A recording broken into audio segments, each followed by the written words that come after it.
안녕하세요. 오늘은 국제통화기금 IMF이 발표한 7월 세계 경제 전망 WEO와 그 내용이 우리 생활과 어떻게 연결되는지, 그리고 우리가 할 수 있는 일들에 대해 이야기해 볼까요? IMF는 전 세계의 경제 상황을 분석하고 예측하는 기관입니다. 최근 발표된 보고서에 따르면 한국의 경제 성장률 전망치가 2.5%로 상향 조정되었어요. 이는 우리나라의 경제가 예상보다 더 잘 성장하고 있다는 의미입니다. 그렇다면 이 소식이 우리에게 어떤 의미가 있을까요? 경제가 성장하면 기업들이 더 많은 제품과 서비스를 생산하게 됩니다. 이는 더 많은 일자리가 생긴다는 뜻이죠. 예를 들어 새로운 공장이 생기거나 새로운 사업이 시작되면 더 많은 사람들이 일할 기회가 생깁니다. 또한 경제가 성장하면 기업의 수익이 증가하게 되고, 이는 직원들의 월급이나 보너스가 늘어날 가능성을 높입니다. 경제 성장이 지속되면 사람들의 소득이 증가하고, 이는 소비를 늘리게 만듭니다. 우리는 더 나은 집에 살고, 더 좋은 음식을 먹고, 더 많은 여가 활동을 즐길 수 있게 됩니다. 예를 들어 경제가 성장하면 더 많은 사람들이 여행을 가거나 새로운 가전제품을 사거나 자녀 교육에 더 많은 돈을 투자할 수 있게 됩니다. 경제 성장은 국가 전체의 노력으로 이루어지지만 개인으로서도 우리가 할 수 있는 일들이 많습니다. 여기 몇 가지를 소개해 드릴게요. 우리가 각자 맡은 일에 최선을 다하면 이는 결국 기업의 성장으로 이어집니다. 기업이 성장하면 그 기업이 속한 경제도 성장하게 됩니다. 예를 들어 학교에서 공부를 열심히 하거나 회사에서 맡은 업무를 성실히 수행하는 것이 중요합니다. 새로운 기술을 배우고 지식을 쌓는 것이 중요합니다. 변화하는 경제 환경에서 경쟁력을 유지하기 위해서는 끊임없이 자기 개발을 해야 합니다. 예를 들어 새로운 언어를 배우거나 컴퓨터 프로그래밍을 배우는 것, 또는 새로운 자격증을 취득하는 것이 도움이 됩니다. 경제가 성장할 때 자신의 미래를 위해 저축을 하고 현명하게 투자하는 것도 중요합니다. 이는 개인의 재정적 안정성을 높이는 데 큰 도움이 됩니다. 예를 들어 월급의 일부를 저축하거나 펀드나 주식에 투자하는 방법이 있습니다. 우리의 소비도 경제에 큰 영향을 미칩니다. 현명한 소비를 통해 경제에 기여할 수 있습니다. 예를 들어 지역 상점에서 물건을 구매하거나 국내 여행을 통해 국내 경제를 활성화시키는 것이 좋습니다. 사회의 일원으로서 우리는 경제 성장에 기여할 수 있는 여러 방법을 찾아야 합니다. 이는 봉사활동이나 지역사회의 활동에 참여하는 것을 포함합니다. 예를 들어 지역사회에서 진행되는 환경보호 활동에 참여하거나 어려운 이웃을 돕는 자원봉사에 참여하는 것이 좋습니다. IMF의 경제전망 보고서를 통해 우리나라의 경제가 잘 성장하고 있다는 소식을 접하니 기쁘네요. 이와 같은 경제 성장 속에서 우리가 할 수 있는 작은 노력들이 모여 더 큰 발전을 이룰 수 있습니다. 각자의 자리에서 최선을 다하고 지속적인 자기 개발을 통해 개인의 성장과 경제 발전에 기여할 수 있기를 바랍니다. IMF는 매년 4차례 세계 경제 전망 보고서를 발표합니다.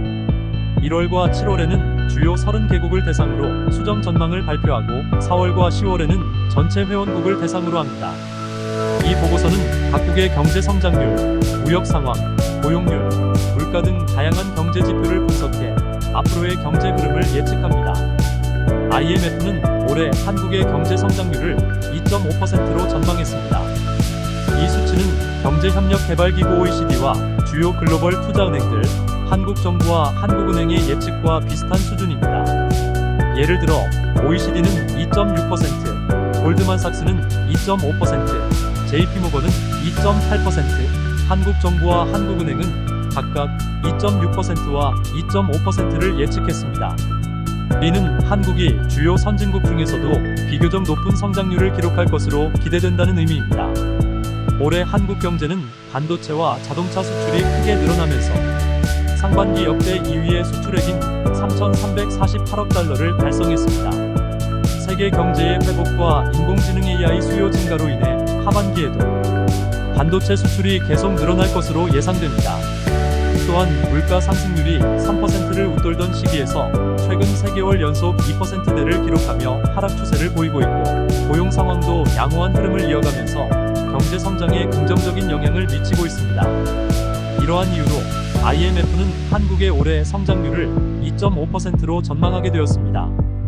내년에는 한국 경제가 2.2% 성장할 것으로 예측되지만 이는 올해 성장의 기저 효과로 인해 당초 전망보다 0.1% 하향 조정된 수치입니다. IMF는 올해 세계 경제 성장률을 3.2%로 예상했습니다. 이는 지난 4월의 전망과 동일한 수치입니다. 세계 무역 회복과 아시아 지역의 수출 증가 등이 이러한 성장세를 뒷받침하고 있습니다. 선진국 그룹 미국, 영국, 독일, 프랑스, 이탈리아, 스페인, 캐나다, 일본, 한국 등 41개국의 올해 성장률은 1.7%로 전망되었습니다. 이는 지난 4월 전망과 동일한 수치입니다. 국가별로 살펴보면 미국은 1분기 경제 성장률을 반영해 당초 전망치인 2.7%에서 0.1%p 하락한 2.6%로 하향 조정되었습니다.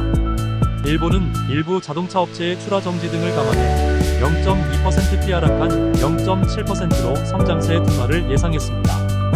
반면 프랑스 0.70, 9%, 영국 0.50, 7%, 스페인 1.91, 4% 등 유럽 국가들은 실질 임금 상승과 금융, 여건 개선에 따라 성장률이 반등할 것으로 전망되었습니다. 중국, 인도, 러시아, 브라질, 사우디아라비아, 남아프리카 공화국, 멕시코, 나이지리아 등 155개국이 포함된 신흥개도국 그룹의 올해 성장률은 4.3%로 예상되었습니다. 이는 지난 전망에 비해 0.1%p 상향 조정된 수치입니다.